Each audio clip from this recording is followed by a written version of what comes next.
सांसदीय समिति की report.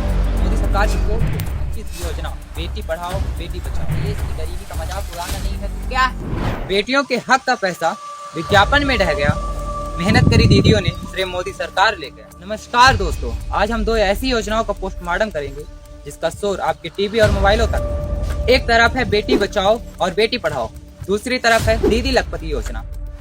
Bharatiya Janata party इससे दावा करती है कि करोड़ों महिलाओं और बेटियां बदल गई हैं।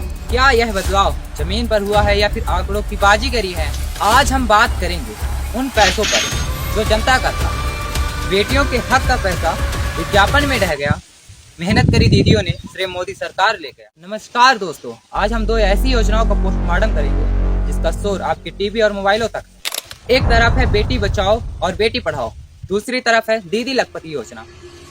भारतीय जनता पार्टी इससे दावा करती है कि करोड़ों महिलाओं और बेटियां बदल गई हैं। क्या यह बदलाव जमीन पर हुआ है या फिर आंकड़ों की बाजीगरी है? आज हम बात करेंगे उन पैसों पर जो जनता का था पर विज्ञापन और झूठों दावों पर चले गए हैं। सबसे पहले बात करेंगे मोदी जी की सबसे चर्चित योजना बेटी पढ़ाओ बेटी बचाओ। सांसदीय समिति की रिपोर्ट मोदी सरकार की पोल खोलती है। 2016 से 2019 तक 446 करोड़ रुपए इस योजना में खर्च किए गए, जिसमें से 358 करोड़ रुपए सिर्फ विज्ञापन में खर्च किए गए।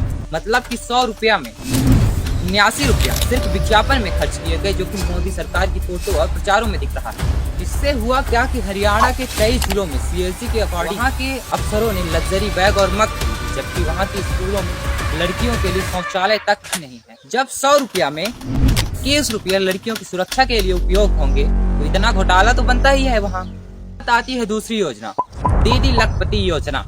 पर यह दावा करती है कि 3 करोड़ महिलाएं लखपति बन गई हैं। सच्चाई ये है कि इन आंकड़ों में उन महिलाओं को भी जोड़ा गया है जो सालों से अपनी मेहनत से कमा रही थी। इस योजना के अंतर्गत आपको एक सच्ची घटना बताते हैं। एमपी के 46 जिलों में महिलाओं से हजारों का यूनिफॉर्म सिलाया गया, जिसमें से उनका 36 करोड़ का भुगतान अभी भी बकाया है। तो क्या ऐसे ही दीदियां लखपति बनेंगी?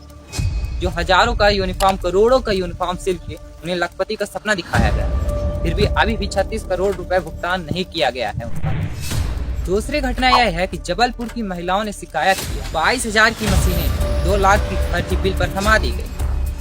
मशीन के नाम पर यहाँ भी करोड़ों का घोटाला है। जेपी सरकार की इस योजना में ओबीसी समाज की पहचान, जो पारंपरिक उद्योग की जान है, उन्हें ट्रेनिंग के नाम पर फर्जी सर्टिफिकेट थमाया गया। और इस योजना पे रजिस्ट्रेशन करने वाली माताओं और बहनों को रजिस्ट्रेशन के नाम पर 1200 से 1500 रुपए लूट लिए गए और सरकार सोती रही। मोदी सरकार के गणित के हिसाब से 8,500 से 9,000 महीने कमाने वाली महिलाएं लखपति, पर जहां सिलेंडर 1,000 रुपए का हो और वहां 8,000 की आय पर लखपति बताना गरीबी का मजाक उड़ाना नहीं है तो क्या है?